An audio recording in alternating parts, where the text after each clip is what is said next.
오늘 우리에게 주신 하나님의 말씀은 사도행전 24장 24절부터 25장 12절까지의 말씀입니다. 사도행전 24장 24절부터 25장 12절까지의 말씀을 제가 봉독해 올리겠습니다. 살아계신 하나님의 말씀을 경청하십시오.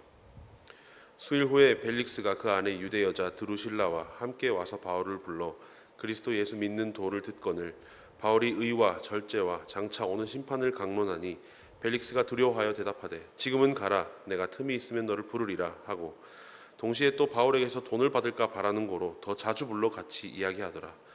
이태가 지난 후 보르기오 베스도가 벨릭스의 소임을 이어받으니 벨릭스가 유대인의 마음을 얻고자 하여 바울을 구류하여 두니라. 베스도가 부임한 지 3일 후에 가이사랴에서 예루살렘으로 올라가니 대제사장들과 유대인 중 높은 사람들이 바울을 고소할세 베스도의 호의로 바울을 예루살렘으로 옮기기를 청하니 이는 길에 매복하였다가 그를 죽이고자 함이더라. 베스도가 대답하여 바울이 가이사랴에 구류된 것과 자기도 멀지 않아 떠나갈 것을 말하고 또 이르되 너희 중 유력한 자들은 나와 함께 내려가서 그 사람들에게 만일 옳지 아니한 일이 있거든 고발하라 하니라. 베스도가 그들 가운데서 8일 혹은 10일을 지낸 후 가이사랴로 내려가서 이튿날 재판 자리에 앉고 바울을 데려오라 명하니 그가 나오매 예루살렘에서 내려온 유대인들이 둘러서서 여러 가지 중대한 사건으로 고발하되 능히 증거를 대지 못한지라. 바울이 변명하여 이르되 유대인의 율법이나 성전이나 가이사에게나 내가 도무지 죄를 범하지 아니하였노라 하니 베스도가 유대인의 마음을 얻고자 하여 바울더러 묻되 내가 예루살렘에 올라가서 이 사건에 대하여 내 앞에 신문을 받으려느냐. 바울이 이르되 내가 가이사의 재판 자리 앞에 섰으니 마땅히 거기서 신문을 받을 것이라. 당신도 잘 아시는 바와 같이 내가 유대인들에게 불의를 행한 일이 없나이다. 만일 내가 불의를 행하여 무슨 죽을 죄를 지었으면 죽기를 사용하지 아니할 것이나 만일 이 사람들이 나를 고발하는 것이 다 사실이 아니면 아무도 나를 그들에게 내줄 수 없나이다. 내가 가이사께 상소하노라 한데 베스도가 배석자들과 상의하고 이르되 내가 가이사에게 상소하였으니 가이사에게 갈 것이라 하니라. 아멘. 여러분들은 두려움 앞에서 어떻게 행동하십니까? 요즘 우리가 두려워해야 할 것은 그다지 많지 않습니다. 사회가 발전하고 과학 문명이 인류의 삶을 더욱 든든하게 받쳐주는 이 현대에서 무엇을 두려워한다라는 것이 사실 어려운 일이죠. 인류는 예로부터 두려움으로부터 자신을 발전시켜 왔습니다. 추위에 대한 두려움으로부터 의복이 만들어졌고 맹수나 다른 침략자의 침입으로부터 안전하게 하기 위해 집이나 여러 건물들이 만들어졌습니다.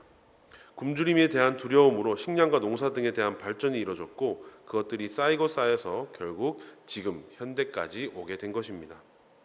이 두려움이라는 것은 어떠한 인간 실존적인 문제에 대한 도전이 없이는 잘 생기지 않습니다. 그렇지만 인간이라면은 모두가 꼭 갖게 되는 어떤 실존적인 문제가 있는데 바로 죽음에 대한 것입니다.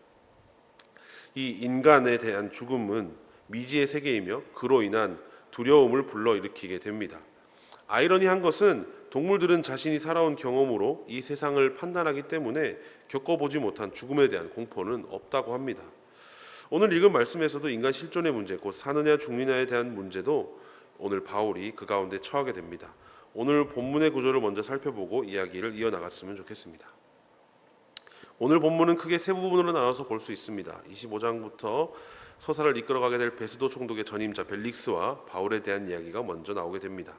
바울의 강론과 이야기를 유심히 들었고 불순한 의도가 보이기도 했지만 전체적으로 열정적인 모습을 보여줍니다. 두 번째로 말씀드린 것처럼 새 총독 베스도가 등장하게 되고 이후에 서사들을 끌어가게 됩니다.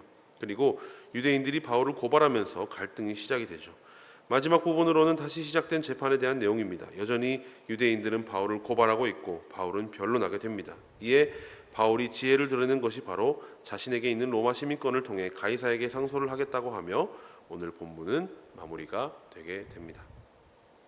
오늘 본문 말씀을 자세히 살펴보면 오늘 말씀이 우리에게 어떤 메시지를 주는지 한번 생각해 보기를 원합니다. 벨릭스가 유대인의 마음을 얻으려고 바울을 구류하여 둔 이후에 그의 후임자 베스도가 부임을 하게 되었습니다.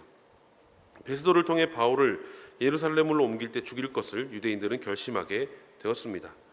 이대로 바울의 인생이 여기서 끝나나 싶었지만 하나님께서는 베스도의 대답을 통해 새로운 길을 열어주시게 됩니다.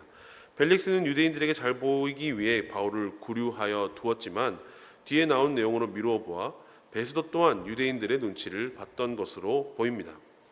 유대인들의 바울을 옮기기를 청하는 말에 그것을 적극 수용하면서도 바울을 혼자 가게 하지 않았습니다. 25장 4에서 5절 말씀입니다.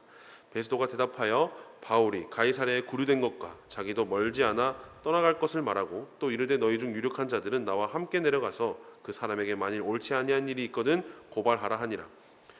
바울은 그 이후에 가이사랴에서 열린 재판에 참여합니다. 7절에서 8절 말씀입니다. 그가 나오매 예루살렘에서 내려온 유대인들이 둘러서서 여러 가지 중대한 사건으로 고발하되 능히 증거를 대지 못한지라. 바울이 변명하여 이르되 유대인의 율법이나 성전이나 가이사에게나 내가 도무지 죄를 범하지 아니하였노라 하니.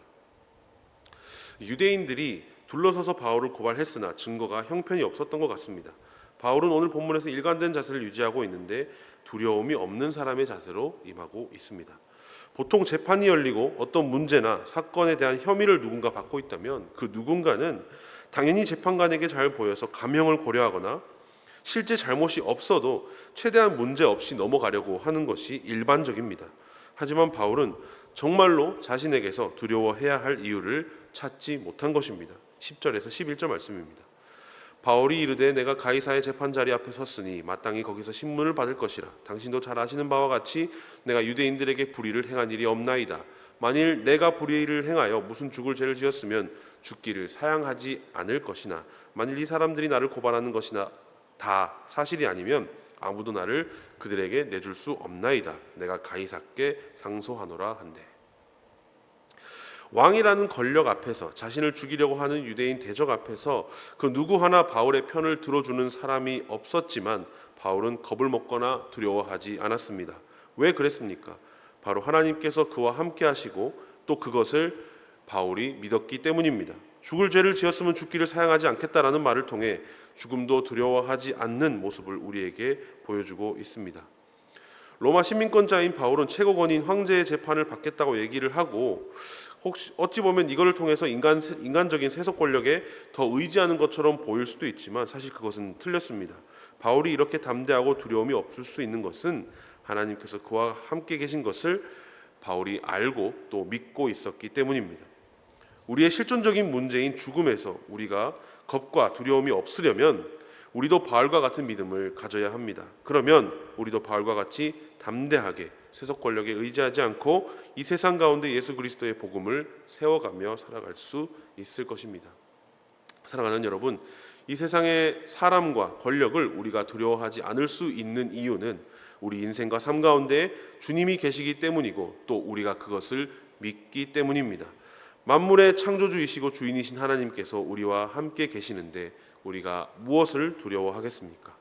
우리도 오늘 본문의 바울을 본받아 주님으로 우리 삶 가운데 있는 여러 실존적인 두려움들을 이겨내며 승리하며 살아갈 수 있는 저와 여러분 될 수 있기를 주님의 이름으로 축복합니다.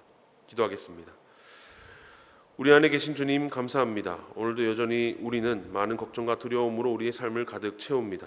주님께서 어느 때든지 어떠할 때든지 우리와 함께 해주신다는 것을 알고 믿고 받아들이며 또 그 믿음으로 살아갈 수 있는 우리들 될 수 있도록 주님 인도하여 주시옵소서. 모든 것 주님께 맡겨드리며 살아계신 예수님의 이름으로 기도합니다. 아멘.